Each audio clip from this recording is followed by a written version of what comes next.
long before the first rays of sunlight touched the rolling hills of Ireland, before the world's great empires rose and fell.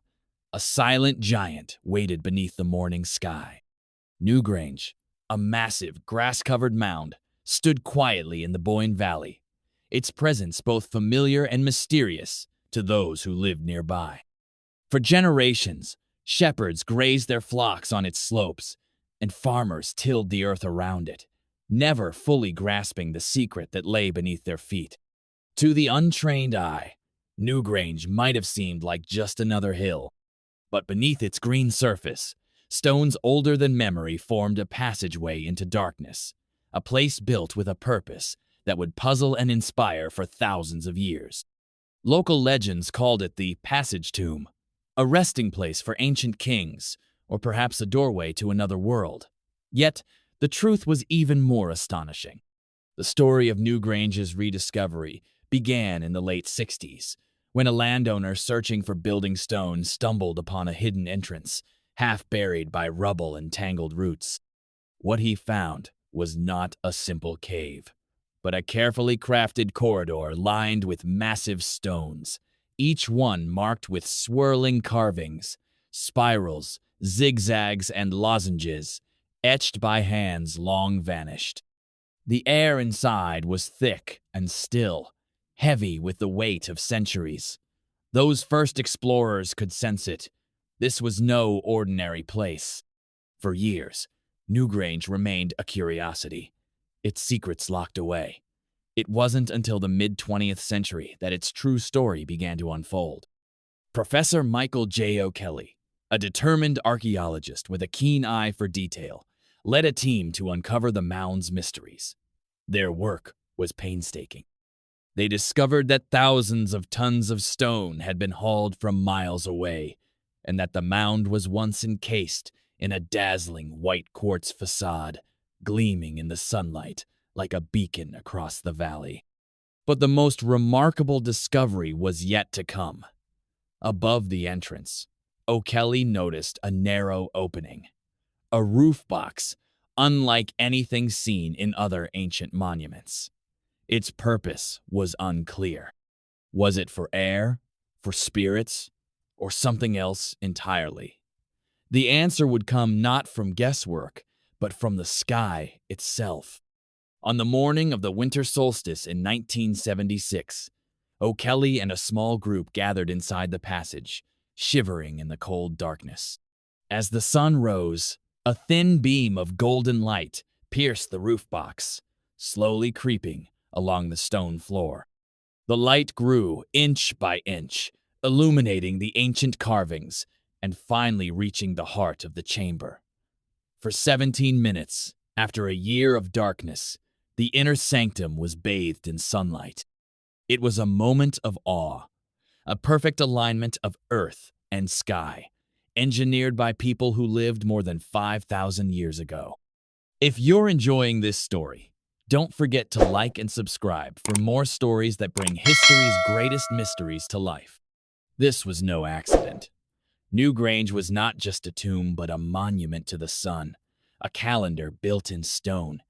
Its builders understood the movements of the heavens with astonishing precision.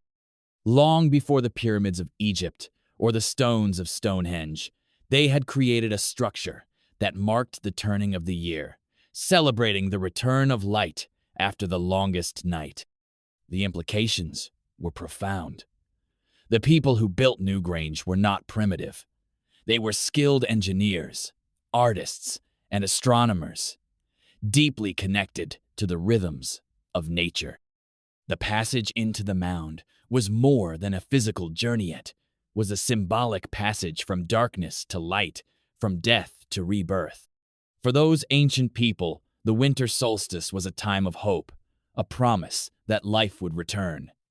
The sunlight filling the chamber was a sacred sign, a reassurance that the world would be renewed. Inside, the carvings told their own story. The tri-spiral, carved into the entrance stone and deep within the chamber, remains a mystery. Some believe it represents the sun, or the cycles of life and death. Others see it as a symbol of spiritual journey. Whatever its meaning, its presence in the flickering torchlight would have been mesmerizing, a reminder of the mysteries that lay beyond the reach of words. Modern technology has revealed even more. Infrared cameras have uncovered faint carvings invisible to the naked eye. Ground-penetrating radar suggests that Newgrange is just one part of a vast complex, a network of ritual sites woven into the landscape. Archaeologists have found cremated remains and grave goods, evidence that this was a sacred place of burial, as well as a cosmic observatory.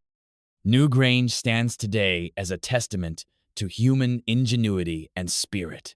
It speaks of a people who looked to the sky for answers, who honored the cycles of nature, and who sought meaning in the dance of light and darkness. It is not a monument to conquest or empire, but to the enduring quest for understanding and connection. Each year, as the winter solstice dawns and a sliver of ancient sunlight pierces the chamber, Newgrange reminds us that history is not just a list of dates and names. It is a living story, filled with wonder, emotion, and discovery. It invites us to listen, to look closer, and to remember that the past is never truly gone.